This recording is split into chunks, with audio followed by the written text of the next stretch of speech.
Assalamualaikum warahmatullahi wabarakatuh. Puji syukur kita sampaikan kepada Allah Subhanahu wa Ta'ala karena atas rahmat dan hidayahnya sehingga saya bisa menyelesaikan tugas ini tepat pada waktunya. Tak lupa pula kita kirimkan salam dan salawat kepada Nabi besar kita, Nabi Muhammad SAW, yang membawa kita dari alam gelap gulita ke alam terang benderang sampai saat ini. Perkenalkan, saya atas nama Nur Hikmah Ismi Ayu dengan Prodi Pendidikan Teknik Bangunan dengan NIM 210201502011 akan menyampaikan tentang konsep tegangan efektif. Sebelum kita lebih lanjut mengenai materi ini, alangkah lebih baiknya jika kita mengetahui pengertian tegangan efektif. Berat tanah yang terendam disebut berat tanah efektif, dan tegangan yang terjadi disebut tegangan efektif. Tegangan efektif merupakan tegangan yang mempengaruhi kuat geser dan perubahan volume atau penurunan tanah. Yang pertama yang akan kita bahas yaitu tegangan pada tanah jenuh air tanpa rembesan. Peninjauan tegangan efektif untuk suatu tanah jenuh air di dalam tabung tanpa adanya rembesan. Gambar di samping merupakan suatu massa jenis air merupakan suatu massa tanah jenuh air dalam suatu tabung tanpa adanya rembesan air dalam segala arah. Dengan rumus A sama dengan HYW ditambah HA dikurang HYSAT, di mana A merupakan tegangan total pada titik A, YW itu merupakan berat volume air, YSAT itu merupakan berat volume tanah jenuh air, H itu merupakan tinggi permukaan air diukur dari permukaan tanah di dalam tabung, HA itu merupakan jarak antara titik A dan muka air. Keadaan ini dapat dilihat dengan menggambarkan suatu garis yang berkelok-kelok, yaitu garis AA, melalui titik A.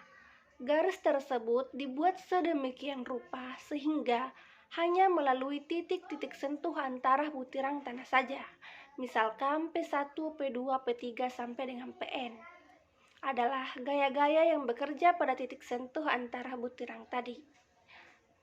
Jumlah semua komponen vertikal gaya-gaya tersebut persatuan luas di penampang adalah sama dengan tegangan efektif A1 atau dengan rumus A1 sama dengan P2V tambah P2V tambah P3V sampai dengan seterusnya dibagi dengan A, di mana P1V, P2V, dan P3V sampai PNV adalah komponen vertikal dari P1, P2, dan P3, dan A adalah luas penampang melintang massa yang ditinjau. Apabila AX adalah suatu luas penampang melintang melalui titik-titik sentuh antara butiran, yaitu A1 ditambah A2 ditambah A3 dan seterusnya. Ruangan yang ditempati oleh air adalah A dikurang A.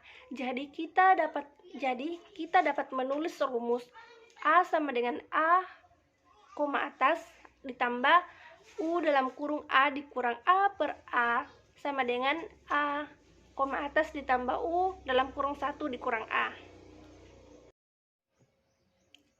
Tegangan total A yang diberikan dapat dibagi dalam dua bagian. Yang pertama, bagian yang diterima oleh air dalam ruang pori yang terus-menerus. Tegangan ini bekerja ke segala arah sama besar. Yang kedua yaitu sisa dari tegangan total dipikul oleh butiran tanah pada titik-titik sentuhnya. Penjumlahan komponen sentuh butiran tanah tersebut persatuan luas penampang melintang massa tanah dinamakan dengan tegangan efektif. Selanjutnya yaitu tegangan pada tanah jenuh air dengan rembesan. Tegangan efektif pada suatu titik di dalam massa tanah akan mengalami perubahan dikarenakan oleh adanya rembesan air yang melaluinya. Tegangan efektif ini akan bertambah besar atau kecil tergantung pada arah dari rembesan.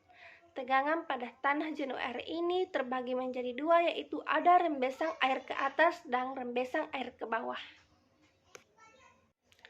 Satu itu rembesan air ke atas. Gambar di samping merupakan atau menunjukkan suatu lapisan tanah berbutir di dalam silinder, di mana terdapat rembesan air ke atas yang disebabkan oleh adanya penambahan air melalui saluran pada dasar silinder. Kecepatan penambahan air dibuat tetap. Kehilangan tekanan yang disebabkan oleh rembesan ke atas antara titik A dan B adalah H. Perlu diingat bahwa tegangan total pada suatu titik di dalam massa tanah adalah disebabkan oleh berat air dan tanah di atas titik yang bersangkutan. Baik, ini merupakan lanjutan dari rembesan air ke atas. Mohon maaf, di sini saya salah tulis. Di sini yaitu pada titik A, tegangan total A sama dengan H1 YW,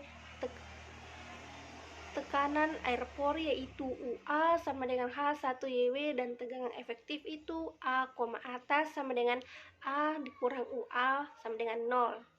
Kemudian pada titik B yaitu sama, tegangan total itu AB sama dengan H1 YW ditambah H2 Y1, tekanan air pori yaitu UB sama dengan H1 ditambah H2 ditambah H dikali dengan YW. Kemudian tegangan efektif itu AB sama dengan AB dikurang UB sama dengan H2 dalam kurung Y, atas sat dikurang YW dikurang HYW sama dengan H2Y, atas dikurang HYW. Dengan cara yang sama, tegangan efektif pada titik C yang terletak pada kedalaman Z di bawah permukaan tanah dapat dihitung, yaitu pada titik C, tegangan total A, atas C sama dengan H1 YW ditambah ZY1, kemudian tekanan air pori yaitu UC sama dengan H1 ditambah Z ditambah 1/2 dikali YW. Kemudian tegangan efektif yaitu UC, atas sama dengan AC dikurang UC sama dengan Z dalam kurung Y1 dikurang YW dikurang H dibagi H2 dikali CYW sama dengan CY dikurang H per H2 dikali CY YW. Yang kedua yaitu rembesan air ke bawah. Gambar tersebut merupakan keadaan di mana terdapat rembesan air ke bawah dapat dilihat dari ketinggian air di dalam silinder diusahakan tetap. Hal ini dilakukan dengan cara mengatur penambahan air dari atas dan pengaliran air keluar melalui dasar silinder. Gradien hidrolik yang disebabkan oleh rembesan air ke bawah adalah sama dengan I sama dengan H per H2. Tegangan T total, tekanan air pori, dan tegangan efektif pada titik C dengan rumus AC sama dengan H1 YW ditambah ZY1 UC sama dengan H1 ditambah Z dikurang IZ dikali YW. Kemudian AC, atas sama dengan H1 YW ditambah Y ditambah ZY1 dikurang H1 ditambah Z dikurang IZ dikurang YU sama dengan ZY, atas ditambah IZ YW. Variasi dari tegangan total, tekanan air pori pada tegangan efektif dengan kedalaman dapat dilihat pada gambar tersebut atau pada gambar yang ada. Selanjutnya yaitu gaya rembesan. Pada bab sebelumnya telah diterangkan bahwa rembesan dapat mengakibatkan penambahan atau pengurangan tegangan efektif pada satu titik di dalam tanah. Dalam gambar di bawah ditunjukkan bahwa tegangan efektif pada satu titik yang terletak pada kedalaman Z dari permukaan tanah yang diletakkan di dalam silinder, di mana tidak ada rembesan air adalah sama dengan CY, atas. Jadi, gaya efektif pada suatu luas tanah adalah P1 sama dengan CY. Gaya efektif pada luas A pada kedalaman Z dapat ditulis sebagai P2, atas sama dengan CY dikurang IZ YW dikali A. Oleh karena itu, pengurangan gaya total sebagai akibat dari adanya rembesan yaitu ditulis dengan rumus P1, atas dikurang P2, atas sama dengan IZ YWA. Volume tanah di mana gaya efektif bekerja adalah sama dengan ZA.